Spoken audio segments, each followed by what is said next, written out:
The Wall Street Journal reports that the Pentagon used Anthropic's AI model Claude as part of its operation to capture Venezuelan President Nicolas Maduro. For the first time ever, the Pentagon is using artificial intelligence to scope targets. Our allies are going to be studying how we're using it here. Data centers were just hit in the UAE. Welcome to another episode of Cold Fusion. By now, there's no hiding it. We live in a world where AI's use in warfare is now a reality. AI was used in at least 2 high-profile instances by the US military. One to capture the Venezuelan President Maduro, and then in a war between Israel, Iran, and the United States. The AI company that supplied the underlying technology to the US military was Anthropic, but tensions began to grow between the two parties.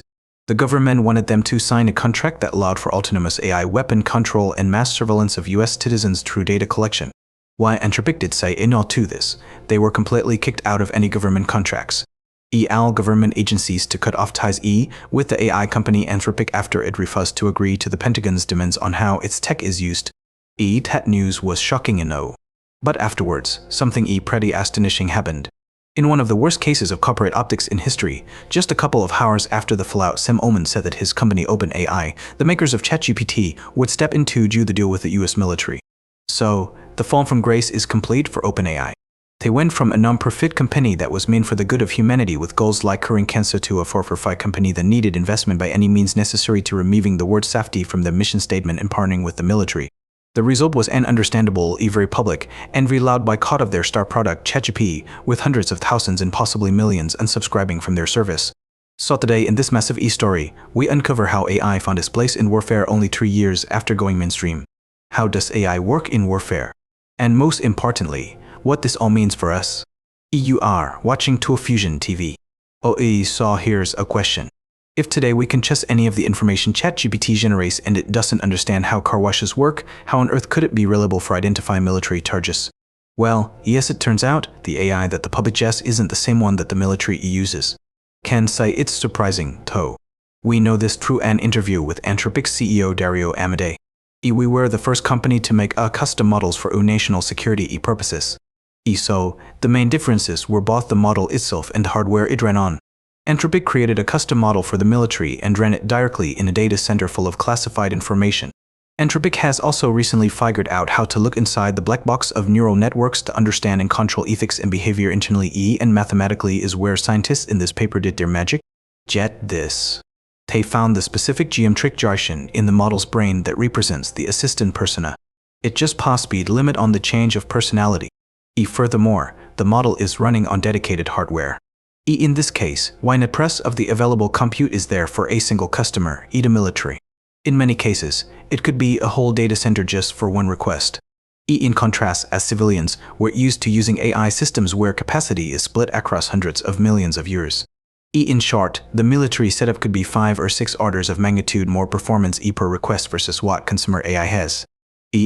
So to be clear, a concentrated computing cluster and specialized data makes military AI way better than what the public has. But even then, it's still not perfect. As Paul Scher, Executive Vice President at the Center for New American Security states, quote, AI just at Rome. We still need humans to check the output of generative AI when the stakes are life and death. End quote. Even Dario himself says the tech is still not there yet. And I think we are a good judge of what our models can so reliably and what they cannot so reliably. Fully autonomous weapons there. I actually am concerned that we may need to keep up. It's not, the technology is not ready. If OpenAI can manage to match the performance of the custom Claude model still remains to be seen.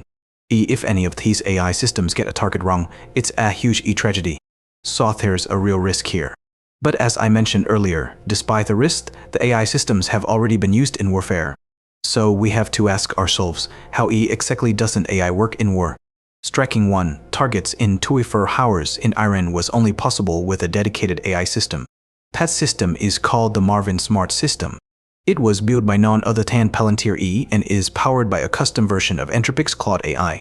The system gathers vast amounts of classified data from satellites, surveillance, and other intelligence. For example, the Israeli government hacked nearly all traffic cameras in France so they could monitor who was coming and going from where and when. The system pulled in information from 59 sources of data in total. This sea of data is then processed through Claude, which outputs insights after interpreting that data. In the opening days of the war, the system organized and prioritized Iranian targets for military operations in real time. It, quote, issued precise location coordinates and prioritized those targets according to importance, end quote. And that was according to people familiar with the campaign. According to a study by Georgetown University, the system allowed one artillery unit to jaw the work of 2 on staff with just a team of 20 people. The pairing of the Maven system and Claude has created a tool that's speeding up the pace of war. According to some sources, it's turning weeks-long battle planning into real-time operations. So, the fact of the matter is consumer AI and military AI are light years apart. The Maven Claw hybrid system was also integral in Maduro's capture. Allegedly, Anthropic wasn't aware that their software was being used in the raid. That concern turned into a flashpoint that started the beef between Anthropic and the US government. Emil Michaels speaks. And the trigger point was after the Maduro raid. One of their execs called Palantir, who we buy ourselves through, and asked them how was our software used in that raid, which is, by the way, classified information. Anyway, so we're trying to get classified information and implying that if there was used in that raid that might violate their terms of service. It raised enough alarm with Palantir, who's got a trusted relationship with the department, to tell me, and I'm like, holy what, if this software went down, some guardrail kicked up, some refusal happened for the next file like this one, Andy, we left our people at risk, and he had, so I went to Secretary Hicks, said this would happen. And that was like a whoa moment for the whole leadership at the Pentagon, that we're potentially so dependent on a software provider without another alternative that has the right ability to do to not only shut off all developer who could poison the model to make it not to fulminate and forcibly or not follow instructions. The concept of using AI in war doesn't stop with the United States, though. NATO signed a contract with Palantir last year and they have their own version of Maven. So, we're going to get to OpenAI and how they play into all of this. But first, since we're on the topic, let's understand the fallout between Anthropic and the US government a bit more. The wild story starts back in July of 2025. At this time, Anthropic signed a free $1 million contract with the Pentagon through a partnership with Palantir. As the partnership progressed, all was not well behind the scenes. The Pentagon started demanding that Anthropic allow cloud to be used for, quote, all lawful purposes and, quote, with no private sector restrictions. Keep in mind the Patriot Act is legal. Spying on Americans is lawful. Terror are possibilities with domestic mass surveillance. Government buying of book data that has been produced on Americans' locations, political affiliation to bio profiles, and is now possible to analyze that with test legal case. The judicial interpretation of Thorth Amendment has not caught up no one to be spied on BT US government no one to me US government new safeguard to me written to the contract for to mayan to wisafka be quanted to safeguard to me which you resting to my chu my no want to meeting you witini why no quantum me which me one you take into the canally John 1. No mass surveillance of Americans, and 2. No fully autonomous weapons making lethal decisions without a human in the loop. On February 4th, the US government gave Anthropic an ultimatum complete by 5 corn fee. Friday, or face consequences. Dario Amade said no, and on February 20th, he stated, quote, we cannot in good conscience acquiesce, end quote. At one point, they sent us language that appeared on the surface to omit our terms, but it had all kinds of language like if the Pentagon deems it appropriate or to ease anything in line with laws. So it didn't actually consider in any meaningful way. The US government was furious. Hours before the bombing began in Iran, the US government banned their agencies from further using Anthropic's tools, giving 6 months to phase them out. 10. They called Anthropic a supply chain risk to the United States. A label that has never been used before for an American company. It was extremely controversial and a bipartisan group of senators called it out. And with that, the relationship was frayed. The publication Axios reported on what the surveillance angle of the AI deal would have been. They wanted cloud to analyze data on Americans. That data included geolocation, web browsing data, and personal finance information purchased from data brokers. And now we come to Sam Altman, ever the opportunist. As mentioned earlier, in a baffling move a couple of hours after the fallout between Anthropic and the US government, Sam Altman said that OpenAI would take the deal that Anthropic rejected. He himself called the deal quote sloppy and rushed. Over 580 verified Google and OpenAI employees signed an open letter calling their own leadership to stand with Anthropic. So remember in that recent episode when I said OpenAI was in financial trouble. ETIS deal with the US military changes that they don't have to worry about their enterprise market share falling from Fabiatin to time in 2 years. Now OpenAI has infinite money from the government. Sam Altman announced on X that OpenAI's deal included the same safeguards Anthropic had fought for. Quote, "Two of our most important safety principles are the prohibitions on domestic mass surveillance and human responsibility for the use of force, including for autonomous weapon systems. The Department of War agrees with these principles, reflects them in law and policy, and we put them into our agreement." End quote. As the New York Times reported, OpenAI and the government had only been in discussion for about 2 days. With such a rushed deal, it becomes hard to believe what Sam is saying. As CNN put it, quote, "It's not clear what is different about OpenAI's deal with the Pentagon versus what Anthropic wanted." End quote. The public backlash has been severe. It mainly came in the form of the Quit GPT movement. Some estimates state that millions of users have stopped using OpenAI services. A recent Quit GPT Instagram post has more than 6 million views, and its organizers say that more than 2.5 million people have taken action, either by canceling subscriptions, sharing boycott messages on social media, or signing up via Quit. Or the discontent spilled out into the real world where a protest took place in San Francisco. GPT has come to go.